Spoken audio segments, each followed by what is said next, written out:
Hello and welcome to this lecture on Adobe Photoshop by Eduonics.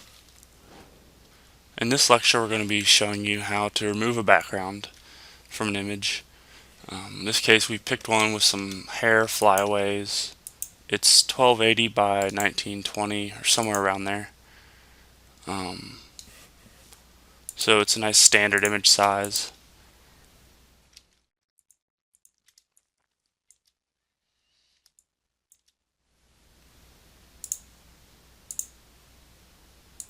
The first thing I'm going to do is unlock the image if it's one solid image. And then I'm going to go straight to my quick selection tool, which is Shift W if you're currently on the magic wand tool, or you can hold this down.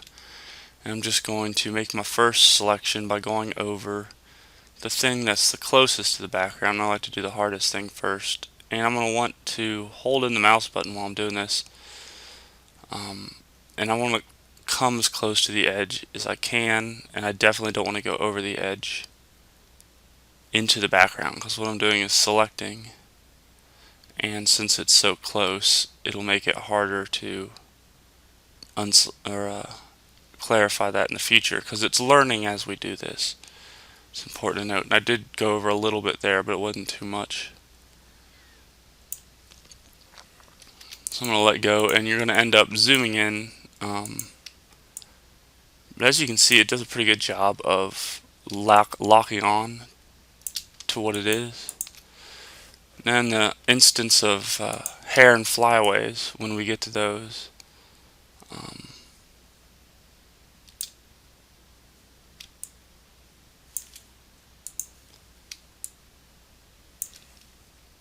I'll show you how to do that.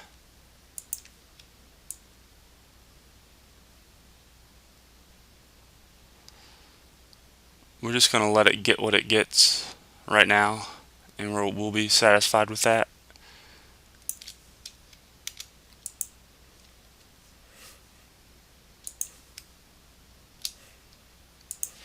And still using our quick selection tool, we'll just make it smaller so it'll fit within that the little hairs and stuff. And at this point you can switch to magic wand tool.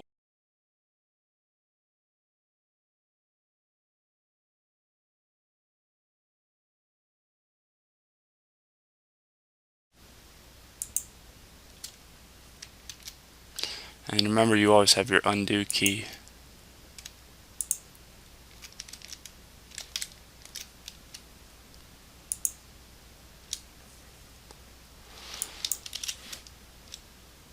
When raising my tolerance, I'll select more of the area that I'm clicking. And similarly, by lowering the tolerance, I'll be selecting less of the area. Basically, it's differing in hue and brightness. I think it uses brightness mostly to determine what to select, and if you have something that has a low brightness next to something that has a high brightness, it'll draw the line in between them depending on what you select.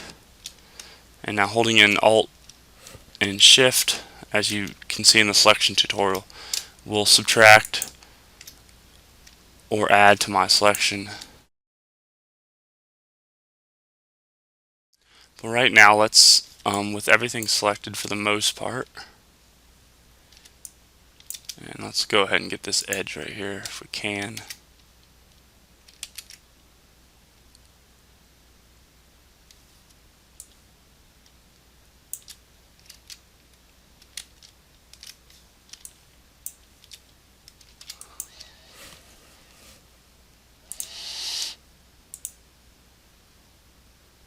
You definitely want to zoom in.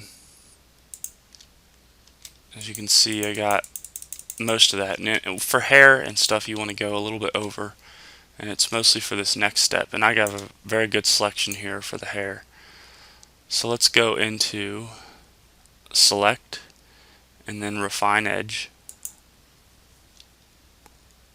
Let it finish thinking if it is.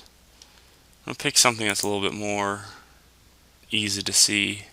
She was already on white, so if we put her on black, it'll make it really easy. Now this part is we're going to be taking the smart radius and a size. This is a good size, and you have to use your own judgment, but um, if the white, it should definitely cover everything it needs to while still touching the hair. And in spots like this, you might have to just go over twice, or you might want to use a bigger brush. Although you can just barely get it, but you won't be getting this edge. But let's just go around with the Smart Radius tool. And before that, I set my smoothness down. Yours will probably be down by default. And I'm going to give it a little bit of a feather, maybe 1 pixel. I'm going to set my smooth down to 0 because we really don't need to worry about it. And I'm just going to paint over with shift held down. Well, I guess it's not important. I'm just going to paint over the area until I get most of that out.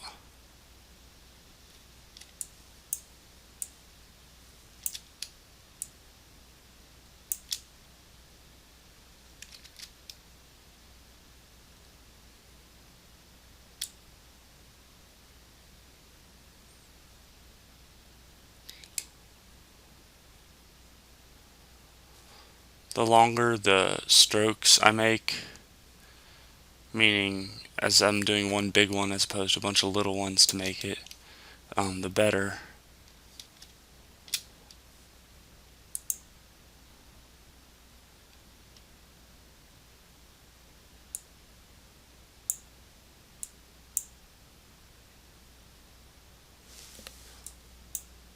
And as you can see here, I can use decontaminate colors to remove any kind of fringe pixels. But I'm really just going to want to keep hitting it with this tool.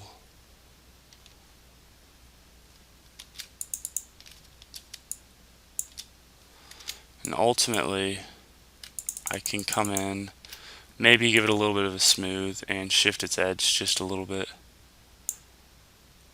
If you shift its edge back, it'll cut in to a little bit of the hair. I'm going back 35, and this is percent, so it's kind of a hard to determine figure, but as you can see, we already cut out a lot of the white. So you don't want to use this shift edge until the end once you've gotten the shape almost perfectly down, because if it doesn't, you'll lose a lot more than you want to of the hair, since you are losing hair with shift edge. And we can come back into Smart Radius and continue, and this is the brush you'd pick, and you can get a sense of what Erase Refinements does. Pretty much takes you back to the original for that one little area that you brushed, so you might want to hold on to that. It comes in handy.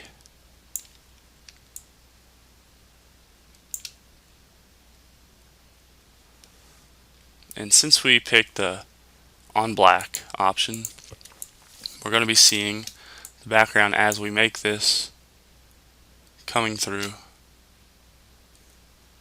Just remember to change your size when appropriate.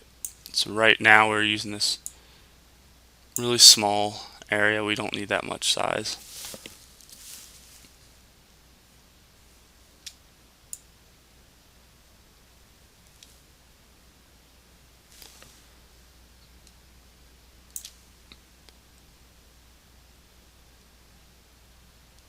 Because the area is a lot finer than the ones we were just doing.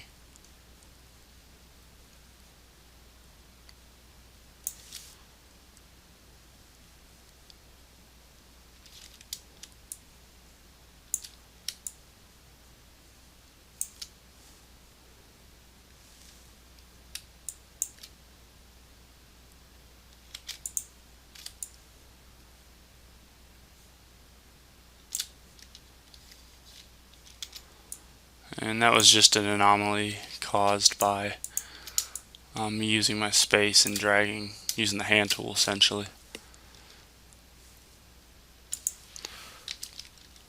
You can change the size with the bracket tools. So now I have the radius set to something very small, and I'm going back in over the previous one, which was set to a little bit coarser. the selection will be a little bit finer than it was originally. I'm hit undo so you can see. And if it's not to your liking, just raise it up. Something closer to the beginning. You generally want to do something different than you did before. And the brush size, what we control with the brackets, is really just to be able to include everything that we can. So at this point we could turn on decontaminate colors.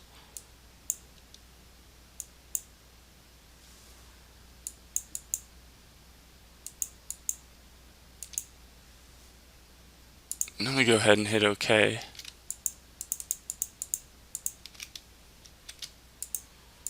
And mostly you don't have to hit decontaminate colors, but I wanted to.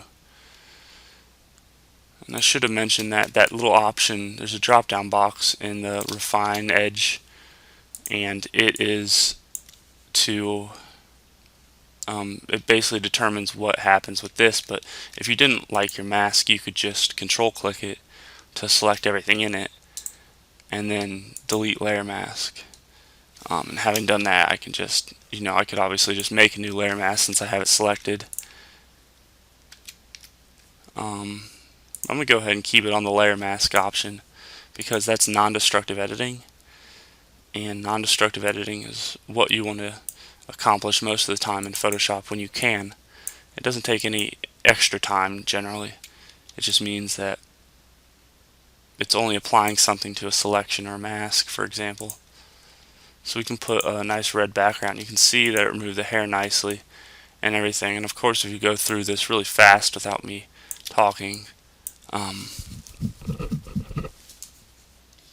once you really get the hang of it, you can zip right through. So that's all for removing a background from an image in Photoshop. And thanks for watching. And of course, we didn't really remove this background like I said when you had it selected. You would just delete the layer mask, and in this case, with the selection still active, we'd hit Control Shift I, because the first time I hit delete there, it deleted the person. Control Shift I will invert the selection, and then we just delete on that image layer. And as you can see, even with non-destructive editing, even though I just used destructive editing, I always keep a copy of the original image down here,